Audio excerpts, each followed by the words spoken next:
Avant de parler du sujet du jour qui est la tension alternative triphasée, on va faire un bref récapitulatif de ce qu'est la tension alternative monophasée.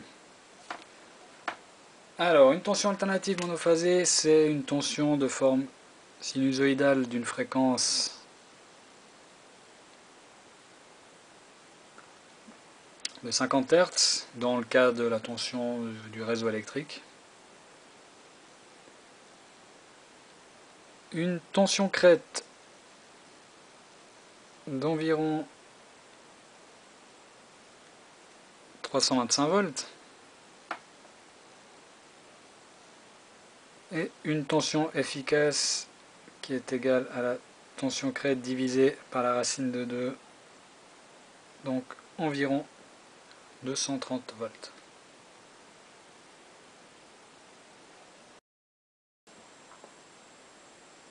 Maintenant, si on s'intéresse un peu à la fiche électrique triphasée, qui ressemble à peu près à ce que vous avez sur le dessin là, on va retrouver comme en monophasé un neutre, une terre et une phase.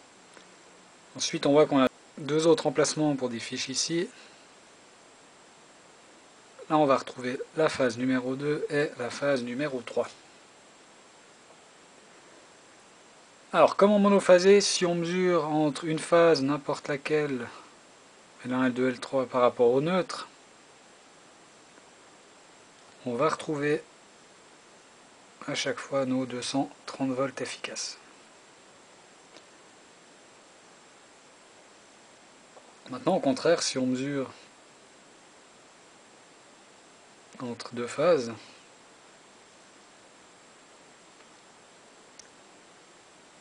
peu importe lesquelles, si on mesure entre deux phases, on pourrait intuitivement penser qu'on aurait 460 volts efficaces, ce qui est faux.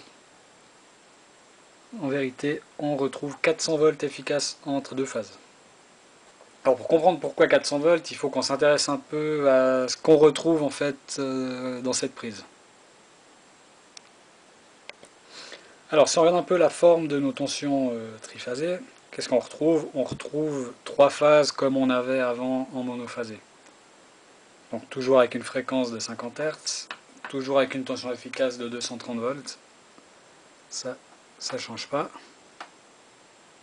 Donc fréquence 50 Hz, tension efficace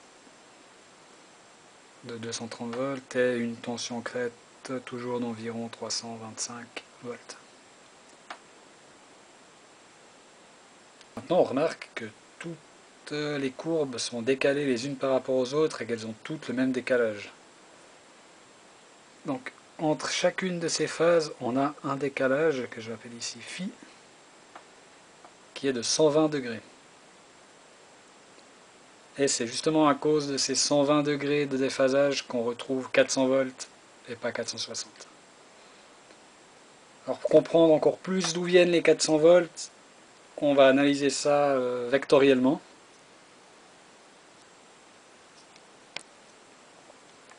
Donc si on dessine vectoriellement nos tensions, on a une phase qui est là, une deuxième phase là, une troisième phase là, avec chaque fois 120 degrés entre chacune de ces phases. La longueur des vecteurs représente la tension de la phase par rapport au neutre qui serait là au milieu, donc la longueur d'un vecteur chaque fois serait de 230 volts. Donc maintenant on va s'intéresser juste à une petite portion du diagramme. Donc voilà, là j'ai dessiné L1, L3. Et si on veut la tension entre les deux phases, on doit prendre la ligne qui est ici. Donc là, qu'est-ce qu'on remarque? On remarque qu'on a un triangle isocèle, donc avec 120 degrés là en haut, et forcément 30 degrés dans les angles qui sont là. Pourquoi 30 degrés? On sait qu'un triangle c'est 180 degrés. La somme de tous les angles d'un triangle c'est 180 degrés. On sait qu'on a 120 degrés en haut, donc 180 moins 120, 60 degrés.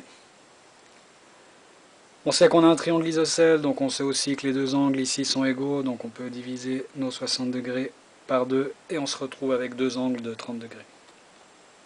Voilà, donc j'ai redessiné mon triangle ici, j'ai appelé chaque coin A, B, C,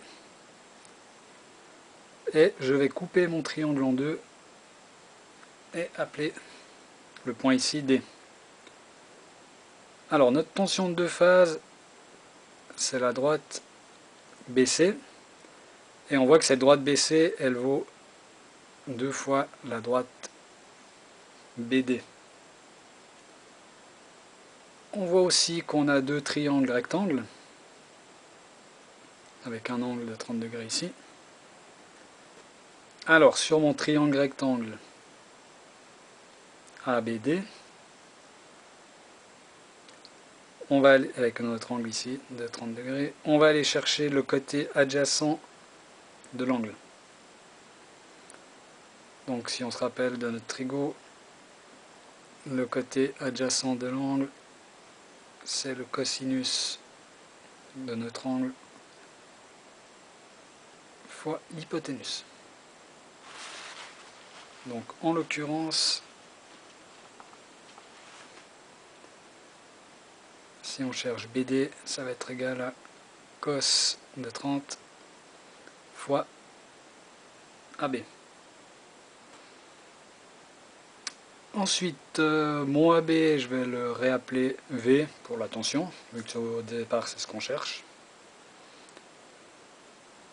On sait qu'on cherche 2BD, donc on va chercher deux fois le cosinus de 30 fois V.